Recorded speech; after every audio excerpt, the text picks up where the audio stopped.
Kasus anak dilarikan ke rumah sakit pasca mengonsumsi ciki ngebul akhir-akhir ini makin marak nih di sosial media. Ayah dan bunda sempat lihat nggak? Waduh, bahkan katanya ada yang mengalami lambung bocor. Nah, sampai-sampai nih Dinas Kesehatan Provinsi Jawa Barat juga menetapkan kasus akibat ciki ngebul ini menjadi kejadian luar biasa. Waduh, tapi sebenarnya apa sih yang bikin ciki ngebul ini bahaya buat anak-anak kita? Nah, buat ayah dan bunda yang mau tahu, udah deh, langsung aja simak penjelasannya di video ini.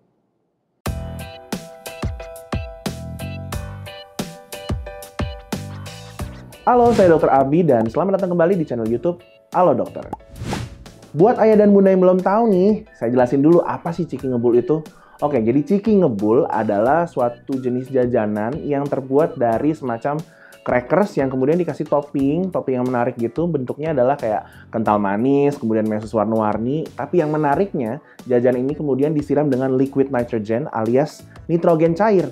Buat apa? Yaitu tadi buat menciptakan sensasi ngebul saat dikonsumsi. Nah, jajanan ini lagi viral banget nih di mana-mana dan sering dikonsumsi oleh banyak anak-anak. Meskipun kelihatannya menarik, tapi jajanan ini nih yang kemudian diduga menyebabkan puluhan anak harus dilarikan ke rumah sakit. Dan bahkan katanya ada yang mengalami lambung bocor. Waduh, gimana tuh ya? Kejadian ini diyakini disebabkan oleh konsumsi dari nitrogen cair yang terkandung dalam ciki ngebul itu. Tapi yang jadi pertanyaan, kok bisa sampai segitunya ya? Oke, nanti akan saya jelasin di video ini, tapi kalau ayah dan bunda juga mau tanya-tanya langsung nih seputar kesehatan anak, bisa kok lewat chat bersama dokter anak di aplikasi Halo Dokter.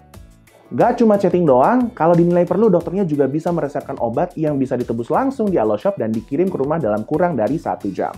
So, tunggu apa lagi? Langsung aja download aplikasi Halo Dokter di Google Play dan App Store.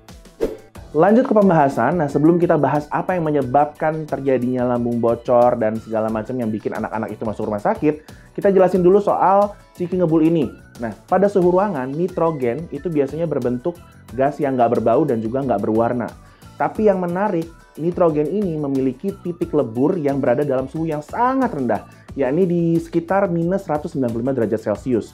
Sehingga nitrogen dalam bentuk cair dapat langsung menguap kalau dia menyentuh suhu ruangan dan menghasilkan sensasi beruap atau yang kita bilang dengan ngebul tadi itu.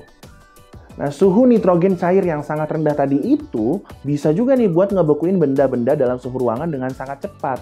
Makanya zat ini juga sering dipakai dalam industri food and beverage, misalnya buat ngebekuin atau ngawetin bahan makanan.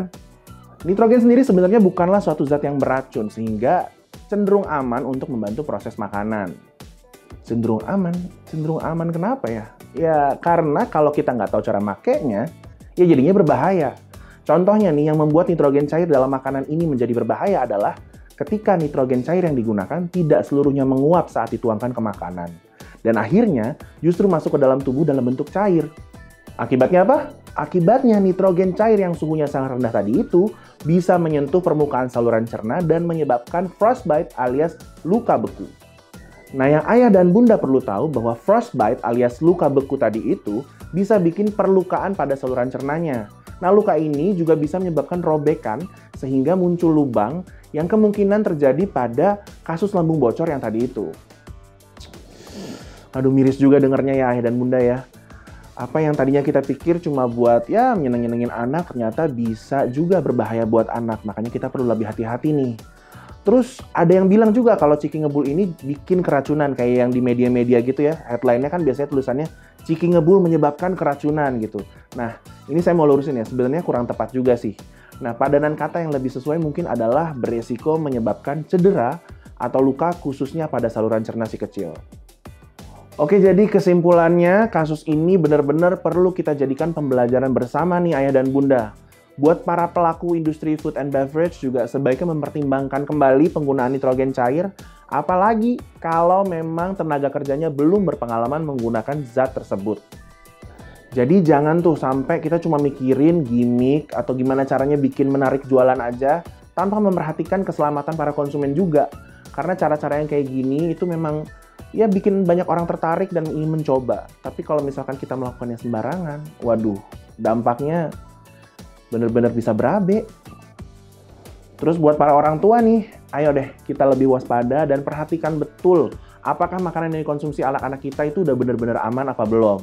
Jangan sampai cuma gara-gara ada jajanan yang viral, jajanan yang dikonsumsi oleh banyak anak-anak juga, kita terus melupakan betapa pentingnya keselamatan anak-anak kita. Oke, kayaknya segitu dulu informasinya yang bisa saya berikan kali ini. Semoga bermanfaat dan juga bisa menjadi pembelajaran buat ayah dan bunda sekalian. Nah, kalau ada topik lain yang ingin dibahas di YouTube Halo Dokter, boleh nih, share dong di kolom komentar di bawah. So, thank you banget buat yang udah menyaksikan video ini sampai selesai. Jangan lupa untuk like, comment, share sebanyak-banyaknya, dan juga subscribe ke YouTube channel Halo Dokter. Hidup sehat bersama Halo Dokter. Tuh, berarti hati-hati jangan jajan sembarangan ya. Hati-hati juga nih sama Ciki ngebul, oke? Ya. Pinter.